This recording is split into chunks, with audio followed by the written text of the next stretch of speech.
ગાંધીનગરના માણસામાં સ્થાનિક સ્વરાજની ચૂંટણી શરૂ। માણસા ખાતે મતદારોની લાઈનો લાગી છે। 10 વાગ્યા સુધીમાં 15% થી 25% સુધીનું મતદાન નોંધાયું છે। પોલીસ કર્મીઓ ખડે પગે રહીને સેવા આપતા દેખાઈ રહ્યા છે।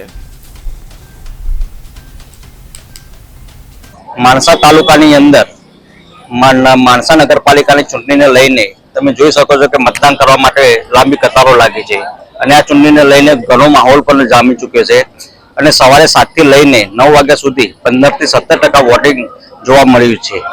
હું હિતેશભાઈ રામપ્રસાદ જાની વોર્ડ નંબર 3 ની આ સ્થાનિક સ્વરાજ્યની ચૂંટણીઓમાં આજે અહીંયા ઉપસ્થિત છું। સવારથી અત્યાર સુધીમાં પહેલી વાર હું જોઈ રહ્યો છું કે ખૂબ સુંદર માહોલ જોવા મળી રહ્યો છે।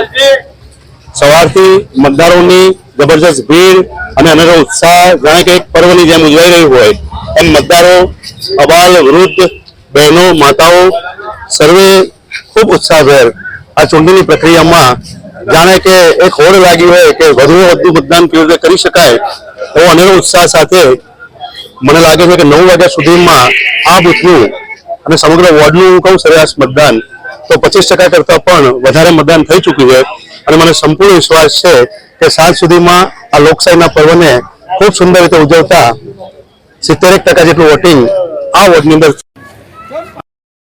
પોતાનો યશસ્વી મત આપી અને આ ચૂંટણી પ્રક્રિયાને જ્વલંત બનાવે એવું જણાઈ રહ્યું છે। અત્યારે હું અનિલ કુમાર અંબાલાલ પટેલ, પ્રમુખ શ્રી ભારતીય જનતા પાર્ટી ગાંધીનગર જિલ્લો।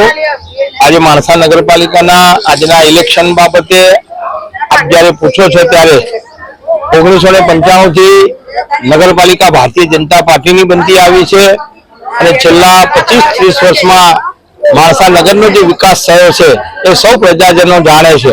આજે પણ જે રીતે મતદાનનો ઉત્સાહ છે એનું કારણ છે આ દેશના વૈશ્વિક નેતા અને માણસાના પનોતા પુત્ર એવા અમિતભાઈ શાહ આ બંનેની જોડીએ જે રીતે દેશની અંદર સમગ્ર ભારતમાં અને અમારા ગુજરાતમાં જે રીતે વિકાસ થયો છે અને જોઈને આજે માણસા નગર પણ એનાથી બાકાત નથી અને પરિણામ સ્વરૂપ આજે પણ એટલો જ ઉત્સાહ છે અને અમને વિશ્વાસ છે કે આજની આ ચૂંટણીમાં 28 બેઠકો ભારતીય જનતા પાર્ટી જીતશે।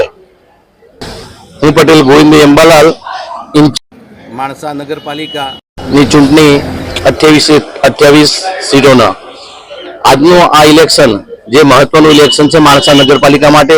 માણસામાં જે વિકાસ થઈ રહ્યો છે અમારે અમિતભાઈ શાહ માદરી વતનવાળા માણસાની અંદર આજે જે વિકાસ થઈ રહ્યો છે આજે માણસામાં 13 તળાવ અને 3 બ્યુટિફિકેશન તળાવ થઈ રહ્યા છે અને માણસાની અંદર જે 425 બેડની 11 માળની હોસ્પિટલ થઈ રહી છે જે વિકાસને ધ્યાનમાં લઈને પબ્લિકે એવો માહોલ કર્યો છે અને ચૂંટણીમાં અત્યારે આજે બધા જ બૂથો ઉપર ખૂબ જ મોટા પ્રમાણમાં લાઈનો થઈ રહી છે। માણસાની 28 નગરપાલિકાની સીટો અમે આ વખતે જીતી લઈશું એવો અમને આત્મવિશ્વાસ છે।